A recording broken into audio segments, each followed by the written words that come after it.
It's a sunny afternoon in the Wild West and Buster Scruggs rides his horse through isolated lands. He comes off as a cheerful singing cowboy, but the truth is, he's the most dangerous gunman in the area and there's a hefty reward on his head. During his travels, he finds a cantina where he stops to have a drink. However, the barman refuses to sell whiskey to him because it's a banned drink and therefore only outlaws will be served. Buster tries to explain he shouldn't be judged based on his clean looks and chirpy demeanor because he's an outlaw too, but nobody believes him, and a cowboy is even ready to fight in order to kick him out. This cowboy ends up quickly regretting underestimating his enemy because Buster is incredibly fast and draws his gun in a second to shoot every single person in the cantina. Afterward, Buster travels a little bit longer until he arrives at Frenchman's Gulch, a town he's never visited before. His first stop is the local saloon, where he must leave all his weapons at the door to comply with the no firearms policy. Then, he joins a game of poker at the nearest table under the condition he picks up the hand left by the player that just left. Unfortunately, when Buster checks the cards, he discovers the last player left because he had the infamous dead man's hand and refuses to play it, causing the ire of the other players, especially the scary Joe. Thinking he's above the rules, Joe pulls out his hidden gun to threaten Buster, but he quickly defends himself by kicking a loose plank on the table to hit the gun and make it turn again its master, instantly killing Joe. This incident makes thick tension take over the saloon, so Buster starts singing a song he makes up on the spot about Joe, inspiring everyone to sing and dance along.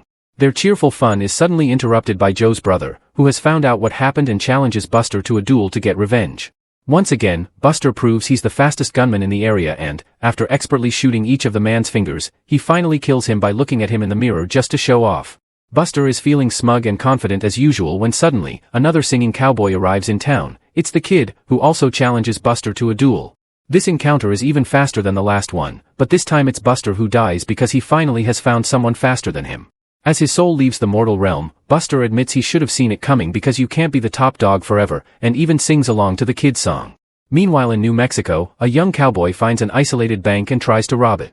The bank teller pretends to collaborate and bends over to grab the money, but actually he's moving to shoot his hidden weapons as a distraction before running away. The cowboy manages to dodge the shots and wastes no time in grabbing the money from the cash box, but as soon as he rushes out, the teller opens fire on him and forces him to hide behind a well. The cowboy tries to shoot back, yet his efforts are pointless. The banker has covered his body with pots and pans that reflect all the bullets.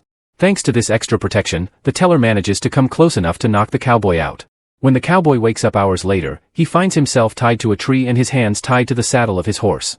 It turns out a posse has already found him guilty and sentenced him to death, so this is the cowboy's chance to say his final words. Before the cowboy can say anything though, they're ambushed by a bunch of Comanche warriors who quickly kill the whole posse yet leave the cowboy on his horse, thinking it would be funny for him to suffer slowly. The cowboy spends a few hours on his horse trying his best to keep the animal from moving too far and triggering his death. Eventually the cowboy finally gets lucky and is found by a drover, who frees him by shooting the rope and allows him to ride with him for safety. Not even an hour passes before the cowboy discovers he isn't as lucky as he thought. The drover is actually a rustler, and when another posse finds them he rides away while the cowboy gets arrested again. Moments later, the cowboy is taken to town where he's found guilty by the judge and sent to the gallows. While waiting for the end, he concentrates on looking at a young woman in the crowd so the last thing he sees before death can be a beautiful sight. Not far from there, an aging impresario travels with Harrison, a young man with no arms or legs but with a very beautiful voice that he uses to recite classics from Shakespeare and Lincoln among others. The wagon they travel in becomes a stage every time they stop in a town, and while Harrison recites his classics, the impresario collects money from the audience. He's also in charge of feeding Harrison, putting on his makeup, and even helping him relieve himself. It's a very frustrating and sad life, and the impresario gets more tired of Harrison every day. When they visit bawdy houses, the impresario doesn't even bother to pay for a girl for Harrison too. He leaves him in the same room and turns him around while he has his own fun. This means Harrison still has to hear everything. The further they travel around remote mountain towns, the less interested the audiences are in their little show and they barely make any money. One evening, the impresario notices their audience is tiny because a different wagon has everyone's attention. The crow is cheering for a chicken that can do basic addition and subtraction by pecking at some painted numbers. Seeing an opportunity, the impresario decides to buy the chicken, and he takes care of it with as much care as he offers Harrison, who is starting to get worried about what comes next. The next day, the impresario stops the wagon by a bridge and tests the depth of the river that runs underneath by dropping a large stone into the water. The results are exactly what he needs, and moments later the impresario is back on the road with only the chicken as a passenger in the wagon because Harrison has been pushed into the river as well. Speaking of rivers, there's one running down a mountain where a grizzled prospector has arrived to search for gold. At first his pan only picks up tiny gold specks, but by counting the amount each time the prospector follows the trail of where he should be digging to find the source. The man even makes camp next to the river, and he survives by fishing and stealing eggs from birds' nests. After many days of digging small holes, the prospector manages to triangulate the source and begins digging deeper. His calculations turn out to be perfect, and he finally gets to find a large gold vein that will make him rich, but unfortunately there's no time to celebrate. A young man that has been trailing the prospector comes closer and shoots him. After making a cigarette to celebrate, the young man jumps in the hole to move the body, only to get ambushed by the prospector, who had been only pretending to be dead. The old man wrestles the guy for his gun and kills him, then he checks his body and confirms it was a clean shot. It came out through his back and didn't hit anything important. After bandaging the wound, the prospector finishes mining the gold, buries the young man in the hole, and leaves the valley on a horse carrying his new fortune. In the meantime, siblings Alice and Gilbert have joined a wagon train that is crossing the Oregon Trail. Gilbert isn't exactly a good businessman, but he claims he's contacted a new business partner that is willing to marry his sister when they make it to Oregon. Traveling with them is Gilbert's dog President Pierce, who is considered extremely annoying by the rest of the travelers because of his constant barking.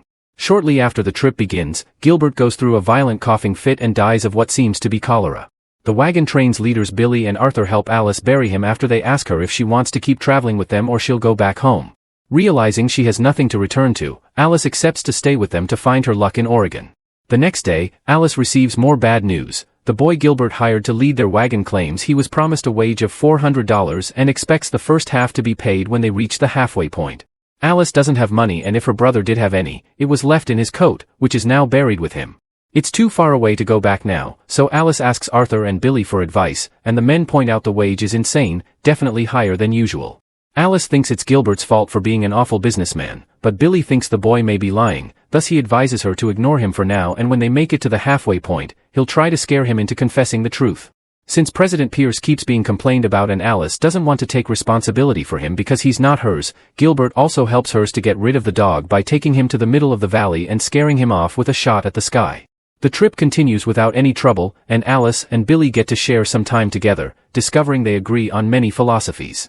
When the hired boy asks for confirmation of his pay, Billy tries to talk to him and fails, so he offers Alice an alternative. Since he's been thinking about retiring from the wagon train for a while now, he asks Alice to marry him, that way he can assume Gilbert's debt and build a home with a proper family. Alice is quite shocked to hear this, but she's grown fond of Billy too and accepts the proposal. A few days later, Arthur worries about fresh footprints found in the area and checks on his travelers only to discover Alice is missing. It turns out she heard President Pierce nearby and went to watch him bark at some prairie dogs, leaving the wagon train further than she realized. Arthur finds her and tries to bring her back as quickly as possible, but sadly they aren't fast enough and they get ambushed by a Native American party. Since he has two weapons, Arthur uses one to defend himself and gives the other to Alice, urging her to end things for herself if he gets killed because death is preferable to be captured by the natives, who would put her through terrible, painful punishments. Arthur is actually quite a skilled gunman and manages to scare the natives away with precise shots, but when he thinks everything is over, a warrior takes him by surprise and makes him fall with a quick hit.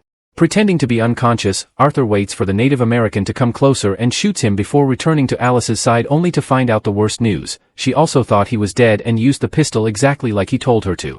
After covering her with his coat, Arthur starts making his way back to the wagon train together with President Pierce while wondering what he's gonna tell Billy. On a different road, 5 people ride in a stagecoach to Fort Morgan. After singing for most of the ride, which annoys everyone aboard, Thigpen explains he and his partner Clarence often travel this route while ferrying cargo, alluding to something on the roof of the coach without specifying what it is. Now that Thigpen has finally stopped singing, a conversation begins among the travelers, prompting the fur trapper to talk about his past relationship with a Hunkpapa woman that flourished even if they couldn't speak each other's language because he thinks all people are alike in their basic needs. Lady Betjeman, a devout Christian, is offended by this idea and reminds everyone there are only 2 kinds of people, the good and the sinning. This triggers an argument about human nature that is also joined by Frenchman René, but Thigpen and Clarence only make a comment here and there, preferring to watch with amusement. When René questions if Lady Betjeman has stayed loyal to her husband while living apart for a couple of years, Lady Betjeman's so indignant that she becomes apoplectic. Putting his head out the window, René tries to ask the driver to stop the coach to no avail, prompting Thigpen to explain that the company's policy doesn't allow the coach to stop for any reason.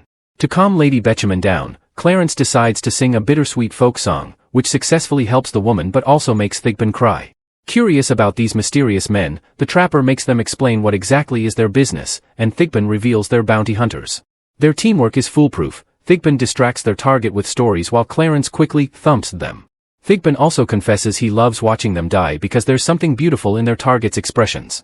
Hearing this obviously creeps out the other 3 passengers, who are now afraid of what awaits them at their destination. Once the coach makes it to Fort Morgan, Thigpen and Clarence grab their cargo, which turns out to be a body, and enter the hotel where everyone is staying. Renee, Lady Betjeman, and the trapper take longer to disembark, feeling wary and scared, but eventually they enter the hotel too, and Renee closes the door behind them after watching the coach leave, realizing there won't be a way out if they need it. Make sure to subscribe our channel Cinema-Fathom and turn on notifications so you can watch more videos like this. Thanks for watching.